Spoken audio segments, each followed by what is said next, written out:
যার মধ্যে ইখলাস থাকে, আল্লাহ তাকে কিভাবে বাঁচিয়ে নেন সেটা আল্লাহর পরিকল্পনায় আল্লাহ বলে দিয়েছেন। আমি এইভাবে মুখলেস বান্দাকে, তাওহীদপন্থী বান্দাকে আমি বাঁচিয়ে দিই, যে কোনো ভাবেই হোক আমি বাঁচানোর চেষ্টা করি। তো আপনাদের মধ্যে মনোযোগ থাকতে হবে, তাহলে ইখলাস সৃষ্টি হবে। মনোযোগ ছাড়া যদি বক্তব্য শোনেন লাভ নেই। আল্লাহ রাসূল মুহাম্মদ সাল্লাল্লাহু আলাইহি ওয়াসাল্লাম বলছেন, আল মুস্তাদরাক লিল হাকিম, ইমাম হাকিমের একটা গ্রন্থের নাম আল মুস্তাদরাক আলা সাহিহাইন। এই গ্রন্থের 1817 নম্বর হাদিসে আল্লাহ নবী বলছেন, ইন্নাল্লাহা লা ইয়াকবালু দুআন মিন কলবিন গাফিলিন লাহিন আবাদা। অমনোযোগী, উদাসীন, অবহেলাপূর্ণ অন্তরের দোয়া, ইবাদত আল্লাহ কখনোই কবুল করেন না। এবার কি হলো? এই যে আলোচনা শোনার জন্য এসেছেন, কিন্তু বসে বসে বাদাম খাচ্ছেন, পান চিবাচ্ছেন, আলোচনায় মনোযোগ আছে আপনার? না। আপনার ইবাদত, আপনার দোয়া আল্লাহর কাছে পৌঁছবে না, আল্লাহ কবুল করবেন না। এটা আল্লাহ নবী নিজে বলছেন। এই জন্য আপনাকে ইখলাসের মনোযোগের যে এত দাম মনোযোগ দিয়ে আলোচনা শোনার, ইবাদত করার, যে কোনো কাজ মনোযোগ দিয়ে করবেন, তার যে মূল্য আল্লাহর কাছে কত বেশি। শুধু মনোযোগ শর্ত, একবারে আন্তরিকতা শর্ত। রাসূল মুহাম্মদ সাল্লাল্লাহু আলাইহি ওয়াসাল্লাম বলছেন, সহিহ মুসলিম প্রথম খণ্ডের 122 পৃষ্ঠা একটা হাদিস বর্ণিত হয়েছে, মা মিন মুসলিমিন, কোন মুসলিম ইয়াতাওয়াদ্দাউ ফায়ুহসিনু উযুআহু, কোন মুসলিম ব্যক্তি যদি সুন্দর করে অজু করবে, ওয়ায়ুসাল্লি রাকাতাইন, এবং 2 রাকাত সালাত আদায় করবে। সুন্দর করে অজু করে 2 রাকাত সালাত আদায় করবে। শর্ত, মুকবিলুন আলাইহিমা বিকলবিহি ওয়া ওয়াজহিহি, অন্তরটা, তার মুখমণ্ডলটা একমাত্র আল্লাহমুখী থাকবে।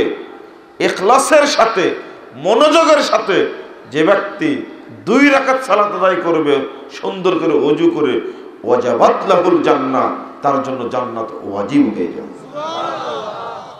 কি বুঝলেন আপনি? মনোযোগের দাম বুঝালাম আমি আপনাকে।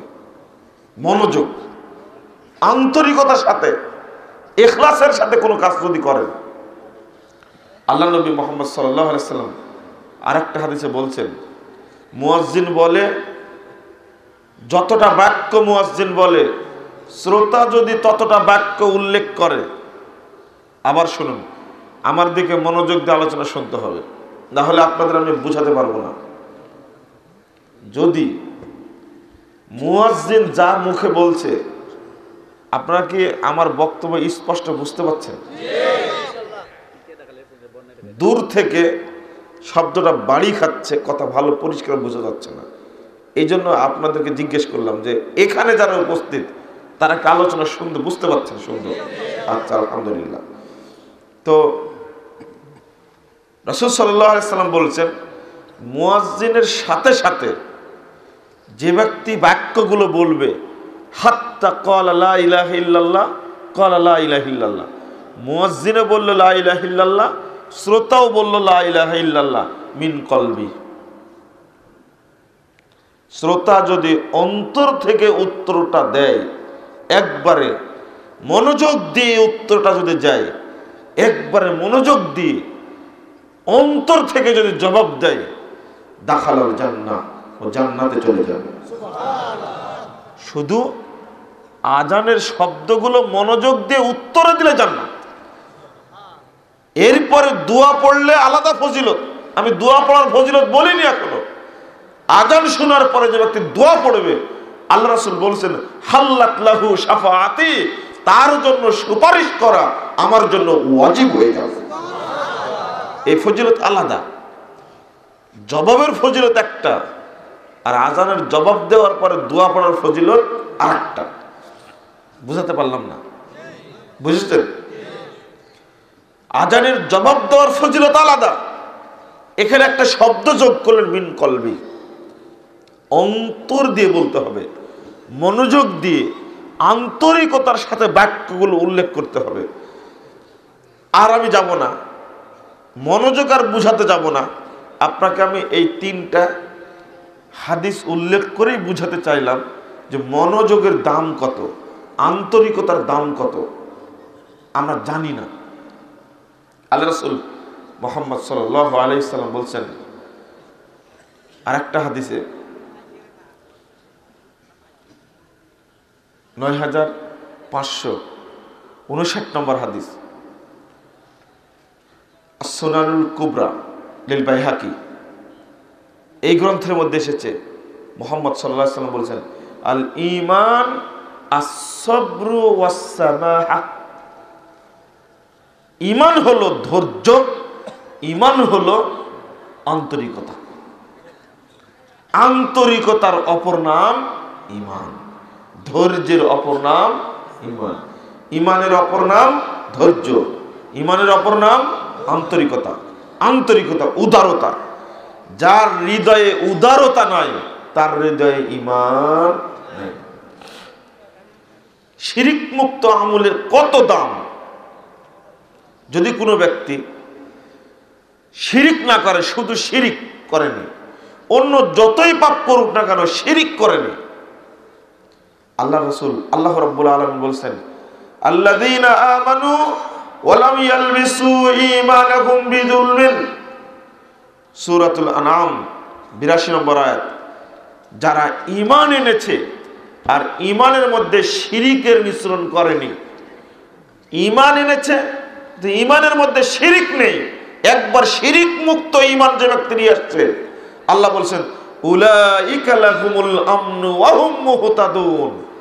আল্লাহ রাব্বুল আলামিনের নিকটে তাদের জন্য এই পৃথিবীতে এবং দুনিয়াতে এবং পরকালে নিরাপত্তা রয়েছে, তারাই হলো হিদায়াতপ্রাপ্ত। বলুন আলহামদুলিল্লাহ। আপনার মধ্যে যদি শিরক মুক্ত ঈমান থাকে, একটা শর্ত করেছেন আল্লাহ, অন্য কোনো শর্ত করেননি। কত দাম, কত দাম শিরক মুক্ত ঈমানের! আল্লাহ একটা শর্ত করলেন, ঈমান আনার পরে যদি কেউ শিরিক মিশ্রণ না করে ঈমানের সাথে, তাহলে তার জন্য পৃথিবীতে কিয়ামতের মাঠে আল্লাহর পক্ষ থেকে নিরাপত্তা আছে। আল্লাহ নিরাপত্তা দেবেন। কে? আল্লাহ। ওয়া হুম মুহতাদুন, আরে আসল হেদায়েত প্রাপ্ত তারাই। শিরিকের মিশ্রণ হয় কি করে? আপনার আকীদায় শিরিক রয়েছে, এই জন্য আপনার কোনো আমল আল্লাহর দরবারে কবুল হয় না। আল্লাহ রাব্বুল আলামিন বলছেন সূরাতুল মাইদা 5 নম্বর, ওমাই ইয়াকফুর বিল ঈমান ফাকাদ হাবিতা আমালু, যে ব্যক্তি ঈমানের সাথে কুফরি করবে, মানে ঈমানের মধ্যে শিরিক মিশ্রণ করবে, ফাকাদ হাবিতা আমালু, তার আমল সমূহ নষ্ট হয়ে যাবে।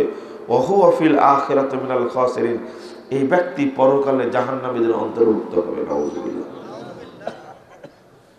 ধরুন একটা উদাহরণ আপনাদের কাছে পেশ করি। আপনি কাজিয়াতল বাজার কোন দিকে? কোন দিকে বাজার? পিছনে, পাশের বাজার। আপনার স্ত্রী ওই গ্রামে আছে, ওখানে আপনি এখানে একটা জমজ কলা খাচ্ছেন। জমজ কলা বুঝেন? একসঙ্গে জোড়া লাগা থাকে, জটকলা। জটকলা খাচ্ছেন আপনি এখানে, আপনার ওয়াইফ নাই এখানে, বাজারে খাচ্ছেন। খাওয়ার সময় আপনার অন্তরে মনে হচ্ছে যদি আব্দুল্লাহর আম্মা দেখতে পেত তাহলে একটা ধমক দিত। বলেন তো আপনার ঈমান আছে কিনা? নাই। আপনি যদি বাড়িতে কলাটা খান আর আপনার স্ত্রী যদি দেখে, আপনার স্ত্রী দেখা মাত্রই বলবে, এই তুমি কেন খাচ্ছ কলাটা? ওর দাদাক দিলেই তো হয়, আব্দুল্লাহ দাদাক দিলেই তো হয়। মানে জমজ কলা, জট কলা খাবে দাদা আর দাদি, কারণ এদের বাচ্চা কাচ্চা হওয়ার সম্ভাবনা। জট কলার পাওয়ার দেখছেন? কত পাওয়ারই আলাদা। একজন মহিলার সন্তান হয় না তো যা খেতে বলে মানুষ, গু গোবর এটা সেটা ইত্যাদি 50 বছর যাবত খায়, এরপরেও একটা সন্তান বের করতে পারে না। আর জমজ কলা নাকি 2টা সন্তান বের করে। জমজ কলার পাওয়ার। আপনি হাসছেন, বলেন তো আপনার স্ত্রী ঈমান আছে কি? ঈমান নাই। পাওয়ার কত জমজ কলার। যার সন্তান হয় না, এই কুমিল্লার যত জট কলা আছে সব এক জায়গায় করে ওকে একটু বসায় রাখেন তো, ওর মধ্যে 2-4 মাস একটা সন্তান বের করতে পারে কিনা? পারবে? তাহলে আপনার মনে কেন হয়? আপনার মনে কেন হয় জট কলার কথা? যে আব্দুল্লাহ আম্মা দেখতে পেলে ধমক দিত।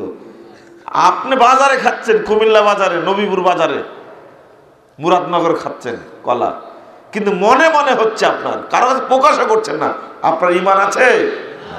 এটা হলো শিরক। শিরক যদি থাকে অন্তরের মধ্যে, এমন জিনিস